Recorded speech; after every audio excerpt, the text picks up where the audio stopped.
Ticket అడిగి వెళ్ళిపోవచ్చు. So ఆయన వచ్చి కాసే హైదరాబాద్సే, అరే హైదరాబాద్సే అని చెప్పి కూర్చొని ఆయన ఏవేవో లాస్ట్ ఇయర్ ఎప్పుడు వచ్చిండంట అవన్నీ చూపించి ఇది చూపించి, నేను ఇక అప్పుడే అడిగిన ఇట్లా రిటర్న్ టికెట్లు లేవు, ఎక్కడ వెళ్తే బెటర్, ఏం వెళ్తే బెటర్ అని చెప్తే నా గురించి నా పక్కనే ఒక 10 నిమిషాలు కూర్చుండే ఆయన. అన్నీ అంటే ఎట్లా ఎట్లా ఎట్లా బుక్ అవుతాయి, 3 AC ఉంటే ఎట్లుంటాయి, 2 AC ఉంటే ఎట్లుంటాయి, ఎక్కడి నుంచి ఎక్కడ ఉంటాయి, ఇవన్నీ ఎక్స్ప్లెయిన్ చేసినా కొంచెం ఐడియా వచ్చింది నాకు కూడా. సో ఆయన అంటే ఎవడో ఒకడు హెల్ప్ చేస్తుంటాడు నీకు, నువ్వు నమ్మితే, నువ్వు గట్టిగా నమ్మాలి, స్ట్రాంగ్ బిలీవ్ ఉండాలి నీకు. ఈ మోటివేషన్లు నాకు సెట్ కావేమో కానీ నువ్వు నమ్మితే పక్కా అవుతాయి. నువ్వు హౌలాగా నువ్వు ఎందుకు నమ్ముతావు, నమ్మవు పీకు. సో అయితే ఆల్మోస్ట్ ఇప్పుడు ఎంత అవుతుంది టైం, 4 అవుతుందంటే నేను ఆల్మోస్ట్ ఈ ట్రైన్ ఆల్మోస్ట్ 4-5 గంటలు లేట్ ఉంది. నార్మల్గా అయితే 1 గంటలకు ఆడ దింపాలి, కానీ ఇది 4-5 గంటలకు దింపుతుంది. రేపు మార్నింగ్ వెళ్తేనేమో ఆల్మోస్ట్ 10-11 గంటల వరకు నేను ఇంట్లో ఉంటాను. సో మళ్ళీ మండే నుంచి షూట్స్ ఏవో చిన్నవిలే, మళ్ళీ మండే నుంచి సేమ్ బతుకు సేమ్ అవుతుంది. నేను యాక్చువల్లీ 3 డేస్లో అయిపోతుంది అనుకున్నా. ట్యూస్డే, వెనస్డే, థర్స్డేలో అయిపోతుంది. థర్స్డే నైట్కి ఈడ ఉంటా అనుకున్నా. బట్ ఏదైనా నీ మంచికి అన్నట్టు. అయోధ్య నా ప్లాన్లోనే లేదు, అయోధ్య అయింది. అయోధ్యలో కూడా నా టికెట్ బుక్ కాకుంటే నేను ఇంకెడుకోబోతున్నా. సో అట్లా అన్ఎక్స్పెక్టెడ్ ప్లాన్స్ అవే బెటర్ ఉంటాయి.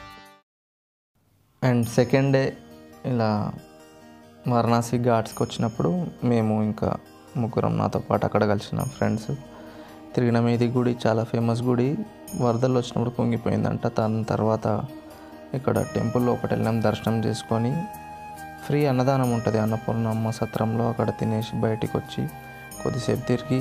అండ్ గల్లీలు అయితే చాలా చిన్నగా ఉంటాయి, ఇట్లా మన ధూల్పేట్ గల్లీలు ఉంటాయి కదా అంత సన్నగా ఉంటాయి.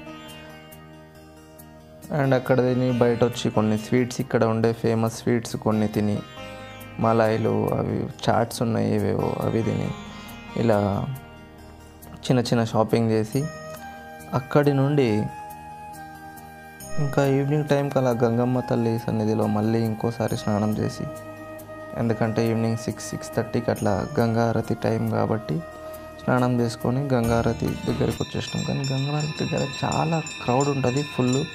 అక్కడ పడవల్లో కానీ, ఇక్కడ ముందు పెద్ద బిల్డింగ్లు ఉన్నాయి కదా వెనకాల కనిపిస్తాయి నేను కెమెరా తిప్పినప్పుడు, అక్కడ కానీ చాలా క్రౌడ్ ఉంటుంది. చాలామంది గంగారతి చూడడానికి వస్తారంట అక్కడ. సో ఫుల్ క్రౌడ్ ఉంటుంది, చాలా బాగా అనిపిస్తుంది కూడా నీకు, నీ పర్సనల్గా నువ్వు ఫీల్ అయితే.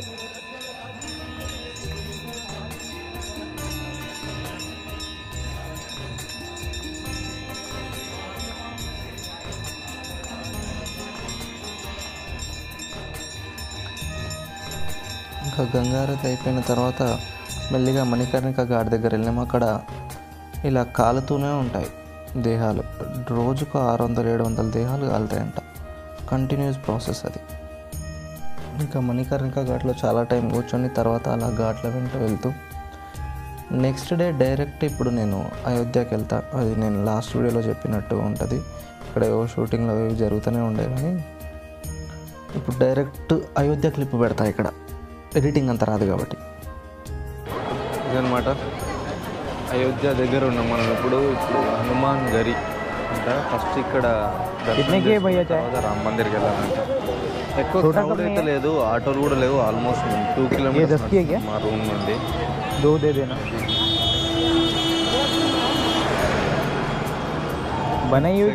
చాలా ఎక్కువ ఉంది, మనుషుల కంటే వాళ్ళే ఎక్కువ ఉన్నారు. ఇక్కడ ఆర్మీ ఉంది. ఇప్పుడు లోపలికి వెళ్తున్నాం హనుమాన్ గరి అంట.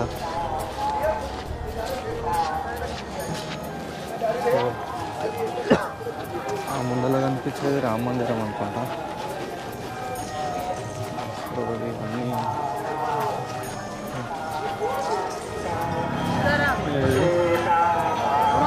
ఈ గుడి హనుమంతుని గుడి ఇది. లోపలికి వెళ్ళి అక్కడ దర్శనం చేసుకొని అక్కడి నుంచి రామ మందిరం. ఇప్పుడు మనం అయోధ్యలో ఉన్నాం. లోపల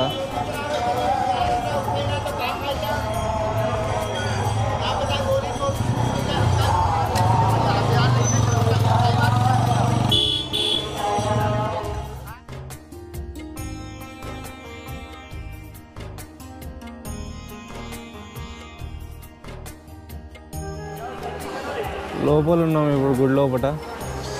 పోలీసు వాళ్ళు గుంజుకోకముందే లాకర్లో పెడతా.